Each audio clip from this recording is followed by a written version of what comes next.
C'est à Wilson que le gouvernement allemand s'adresse dans la nuit du 3 au 4 octobre 1918 pour demander un armistice sur la base du programme des 14 points. Les Franco-Britanniques, non consultés par le président des États-Unis, acceptent finalement de discuter des conditions de paix sur la base des 14 points énoncés par le président américain. Wilson prendra lui-même la tête de la délégation américaine à la conférence de la paix qui se tient à Paris.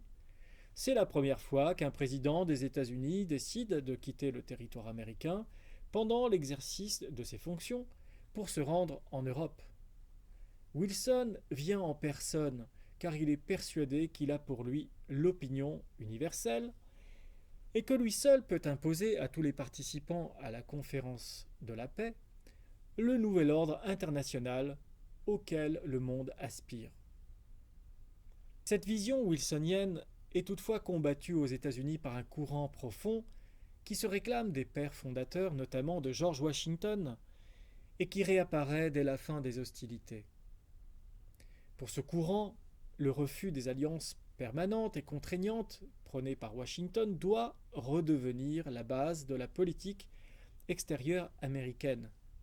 L'opposition américaine à la politique étrangère de Wilson va se catalyser sur la création de la Société des Nations.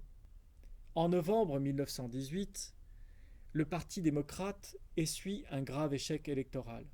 Wilson est fragilisé. À son retour aux États-Unis, le président Wilson fait face à l'opposition des sénateurs républicains qui craignent que les États-Unis se voient contraints à l'avenir d'envoyer des soldats combattre dans des lointains théâtres d'opération en raison de l'article 10 du pacte de création de la SDN. Wilson est convaincu qu'en s'adressant directement à l'opinion publique américaine, il obtiendra son soutien et réussira à faire pression sur le Congrès pour qu'il ratifie le traité de paix et l'entrée des États-Unis dans la Société des Nations. Pour convaincre ses compatriotes, il se lance dans un vaste périple à travers les États-Unis, mais épuisé, il regagne Washington. 4 jours après son retour à la Maison-Blanche, il est frappé d'hémiplégie. Cette maladie, dont il ne se remet que lentement, a de graves conséquences. La vie politique est paralysée, le Parti démocrate désorienté et Wilson se refuse à tout compromis. Le 7 novembre, le Sénat adopte 14 réserves. Les réserves sont des limites imposées par les sénateurs dans l'application d'un traité. Tout ce qui pourrait créer des obligations permanentes, tout ce qui mettrait en cause la souveraineté américaine et la doctrine Monroe est refusé. Wilson recommande aux démocrates de voter contre l'adoption du traité. Le 19 novembre 1920, le traité est repoussé. Wilson, dont la santé s'est améliorée, espère encore remporter la dernière manche avec les élections de novembre 1920, qui deviennent ainsi une sorte de vaste référendum sur le traité.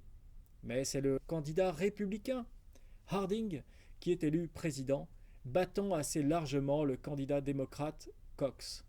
Avec le retour des républicains à la Maison-Blanche, les États-Unis vont revenir à leur approche traditionnelle de leur rapport avec le monde. Un isolationnisme aberrant face à la montée des périls, dont les États-Unis ne sortiront que sous les effets du choc de l'attaque japonaise sur Pearl Harbor le 7 décembre 1941.